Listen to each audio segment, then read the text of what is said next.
ജീവിച്ചിരുന്ന T പിയേക്കാൾ CPM ഭയക്കുന്നത് മരിച്ച T P ആണോ എന്ന ചോദ്യം വീണ്ടും വീണ്ടും ആവർത്തിച്ചുകൊണ്ടിരിക്കുന്നു. ഇക്കഴിഞ്ഞ ദിവസം ഇത് പുതിയ രൂപത്തിൽ, പുതിയ തരത്തിൽ വന്നുകൊണ്ടിരിക്കും. ഈ തെരഞ്ഞെടുപ്പ് പ്രഖ്യാപിച്ച, ലോക്സഭാ തെരഞ്ഞെടുപ്പ് പ്രഖ്യാപിച്ച ആ ഘട്ടത്തിൽ ഒരുപക്ഷെ ആകസ്മികം എന്ന് പറയാവുന്ന തരത്തിൽ വടകരയിലെ സ്ഥാനാർത്ഥിയെ തീരുമാനിച്ച, ശൈലജ ടീച്ചറെ തീരുമാനിച്ച അതേ ദിവസമാണ് ഹൈക്കോടതിയിൽ നിന്നും വളരെ ഗൗരവതരമായ ചില നിരീക്ഷണങ്ങളോടെ ഈ കേസിന്റെ അപ്പീൽ വിധി വന്നത്.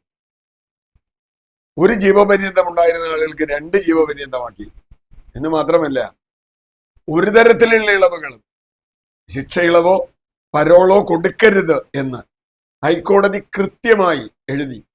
മാത്രവുമല്ല, ഹീനമായ കൊലപാതകം, അതിലെ പ്രതികൾ പുറത്തു വന്നാൽ അത് സമൂഹത്തിന് നൽകുന്ന സന്ദേശം വളരെ നെഗറ്റീവാണ് എന്നാണ് കോടതിയുടെ നിരീക്ഷണം. അത് ശരിയുമാണ്. ഒരു തരത്തിലും ഒരു പ്രകോപനവും ഇല്ലാതെയാണ് TP ചന്ദ്രശേഖരനെ വെട്ടിക്കൊല്ലുന്നത്. ഒരുപക്ഷെ മാർക്സിസ്റ്റ് RSS സംഘർഷത്തിൽ പരസ്പരം കൊന്നു എന്നൊരു ന്യായീകരണമെങ്കിലും ഉണ്ടാവും. TP കാര്യത്തിൽ അങ്ങനെ പോലുമില്ല. TP ആരെയും കൊന്നിട്ടില്ല, TP ആരെയും കൊല്ലാൻ കൂട്ടുനിന്നിട്ടില്ല, CPM RMP അങ്ങനെ ഒരു സംഘർഷം അവിടെ ഉണ്ടായിട്ടില്ല. അപ്പോൾ TP എന്നൊരാളെ പൊതുവഴിയിലിട്ട് ഗുണ്ടകളെ കൊണ്ട് 51 വെട്ടുവെട്ടി ക്രൂരമായി കൊല ചെയ്യിച്ചിട്ട് ആ പ്രതികൾക്ക് വേണ്ടി CPM ഇപ്പൊ മാത്രമല്ല, തുടക്കം മുതൽ അവർക്ക് വക്കീലിനെ വെച്ച് കൊടുക്കുന്നു, കേസ് വളരെ പതുക്കെയാക്കുന്നു, പല രൂപത്തിലുള്ള കളികൾ അതിനകത്ത് കളിച്ചിട്ടുണ്ട്. അവർക്ക് ഏതാണ്ട് ടൂറിസ്റ്റുകളുടെ പോലെ ജയിലിൽ കഴിയാൻ അനുവദിക്കുന്നു. അവരെല്ലാം ഫേസ്ബുക്കും വാട്സപ്പും ഒക്കെ ഉപയോഗിക്കുന്നു, സെൽഫോൺ ഉപയോഗിക്കുന്നു. ഇതൊക്കെ നമ്മൾ കണ്ടു. അവർക്ക് ആവശ്യമുള്ള സ്ഥലത്തേക്ക് ഇത് കൊടുക്കുന്നു. അവർക്ക് 280 ദിവസം കോവിഡ് ഒഴിവ് കൂടാതെ 290 ദിവസത്തെ പരോൾ കൊടുത്തിരിക്കുന്നു. അപ്പൊ CPM സ്പോൺസർ ചെയ്ത കൊലപാതകമാണ് ഇത് എന്ന് കൃത്യമായും അന്നു മുതൽ ഇന്ന് വരെ എപ്പോഴും അറിയാം. അതുകൊണ്ടാണ് അതിലേറ്റവും കൂടുതൽ ഇരയാക്കപ്പെട്ട KK രമ അസംബ്ലിയിൽ എഴുന്നേറ്റാൽ മുഖ്യമന്ത്രി ഒരക്ഷരം മിണ്ടില്ല. രമയെ സംസാരിക്കാൻ അനുവദിക്കില്ല. അതിപ്പോഴത്തെ ഒന്നുമല്ല, എന്നും അങ്ങനെ തന്നെയാണ്. TP ചന്ദ്രശേഖരന്റെ കാര്യം, ആ കേസുമായി ബന്ധപ്പെട്ട കാര്യം രമ ഉന്നയിക്കാൻ എപ്പോഴെങ്കിലും അവസരം കിട്ടിയാൽ ഒന്നുകിൽ അവസരം കൊടുക്കില്ല. ഇപ്പൊ നോക്കൂ, ഏറ്റവും ഒടുവിൽ മോഡി ഗവൺമെന്റ് ചെയ്യുന്ന അതേ കാര്യം ഇവിടെ ചെയ്യുന്നത്. നീറ്റ് സംബന്ധിച്ച് ചർച്ച വേണം എന്ന് മോഡി ഗവൺമെന്റിനോട് മുമ്പിൽ പ്രതിപക്ഷം പറഞ്ഞപ്പോൾ പറ്റില്ല. ഇവിടെയും TP കേസിൽ അതിഗുരുതരമായ ഒരു വിഷയം പുറത്തു വന്നിരിക്കുന്നു. 3 1 4, ആദ്യം 3 പേരെ പിന്നെ ഒരാളെ പ്രതികൾ.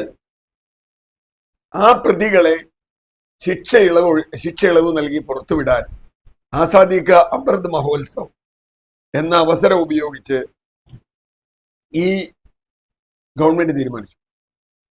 ഇപ്പൊ പറയുന്നത് ചില ഉദ്യോഗസ്ഥന്മാർക്ക് പറ്റിയ തെറ്റാണ്.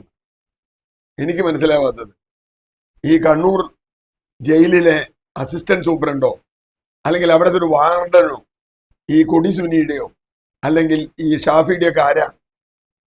ഇവരെയൊക്കെ വെറുതെ വിടാൻ, ഈ പ്രതികളെ വെറുതെ വിടാൻ എന്ത് താല്പര്യമാണ് അവിടെയുള്ള ജയിൽ സൂപ്രണ്ടിനോ ജയിൽ അധികാരികൾക്കോ ഉള്ളത്? മാത്രവുമല്ല, ഇത് സംബന്ധിച്ച റെക്കമെൻഡേഷൻ പോകുന്നത് ജയിൽ ഉപദേശക സമിതിയിൽ നിന്നാണ്. ആരാ ജയിൽ ഉപദേശക സമിതിയുടെ ചെയർമാൻ? P ജയരാജ്. അപ്പൊ അവര് പറയാത്തൊരു പേര് ഒരിക്കലും ഉദ്യോഗസ്ഥരുടെ ഭാഗത്ത് വരില്ല. അപ്പൊ ആദ്യത്തെ ചോദ്യം ഇതെങ്ങനെ പോയി എന്നുള്ളതാണ്. ഇപ്പൊ പറയുന്ന ഉരുണ്ട് വരണ്ട് കളിക്കുകയാണ്. ഞങ്ങൾ ആരും പറയാതെ ഏതോ ഉദ്യോഗസ്ഥർ എന്തോ ഒരു തെറ്റ് ചെയ്തു. അക്ഷരാർത്ഥത്തിൽ ഉരുണ്ട് കളിക്കുകയാണ്. ഉരുണ്ട് കളിക്കുകയാണെങ്കിൽ മുഖ്യമന്ത്രി ഒന്ന് മറുപടി പറയട്ടെ. മുഖ്യമന്ത്രി മിണ്ടില്ല.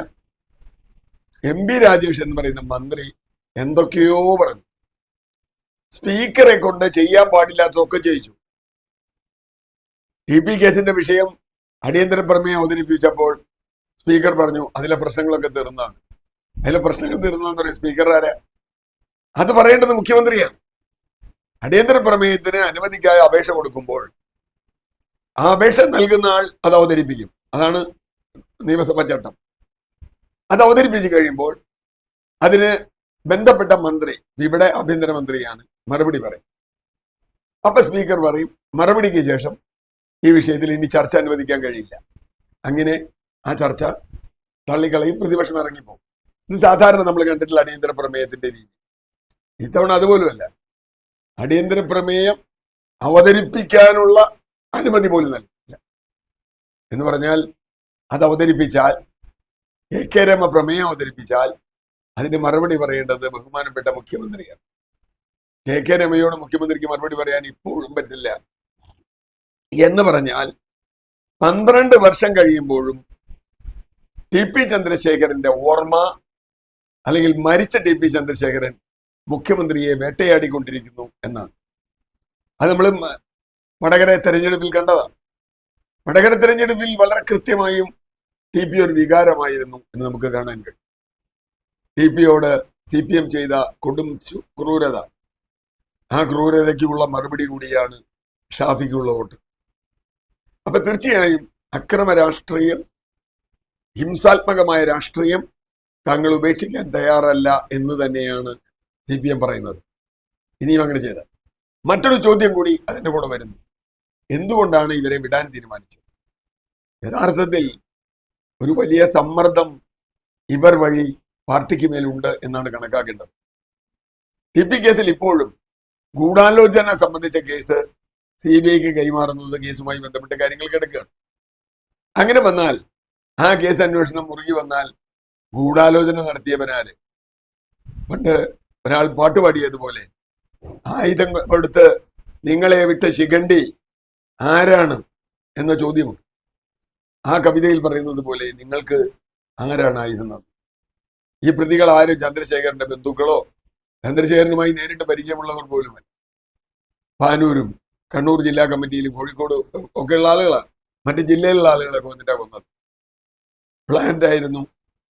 അപ്പൊ അതിന് കേവലം കണ്ണൂർ ജില്ലാ കമ്മിറ്റിയിലെയും കോഴിക്കോട് ജില്ലാ കമ്മിറ്റിയിലെയും ആളുകൾ ചേർന്ന് ഒരു തീരുമാനമെടുക്കണമെങ്കിൽ CPMന്റെ ചട്ടമനുസരിച്ച് സംസ്ഥാന സമിതി അറിയണം. അല്ലെങ്കിൽ 2 ജില്ലയിലെ കുറച്ച് ആളുകൾ കൂടി ഒരാളെ കൊല്ലാൻ പറ്റില്ല. മാത്രമല്ല, ചന്ദ്രശേഖരനും കണ്ണൂർ ജില്ലാ കമ്മിറ്റിയായിട്ട് എന്താ പ്രശ്നം? പാനൂർ കിടക്കുന്ന ആളുകൾക്ക് ചന്ദ്രശേഖരൻ എന്താ പ്രശ്നം? അപ്പോൾ ഇത് രാഷ്ട്രീയ കൊലപാതകം, അതിന് പാർട്ടി പിന്തുണയുണ്ട്. ഇപ്പോഴും പാർട്ടി അത് വേട്ടയാടും. സത്യസന്ധമായി പാർട്ടി പറയേണ്ടത് ഞങ്ങൾക്ക് ഇതിൽ തെറ്റുപറ്റിപ്പോയി, ഇനി ഇത് ആവർത്തിക്കില്ല എന്ന് പറയേണ്ടതിന് പകരം ഇപ്പോഴും TP ചന്ദ്രശേഖരനെ കൊന്നതിനെ ക്യാപ്സ്യൂൾ വഴി ന്യായീകരിക്കാൻ ശ്രമിച്ചാൽ അത് വലിയ ദുരന്തമായി മാറും എന്നതിന്റെ സൂചനയാണ് ഇപ്പോൾ നടക്കുന്ന വിവാദം.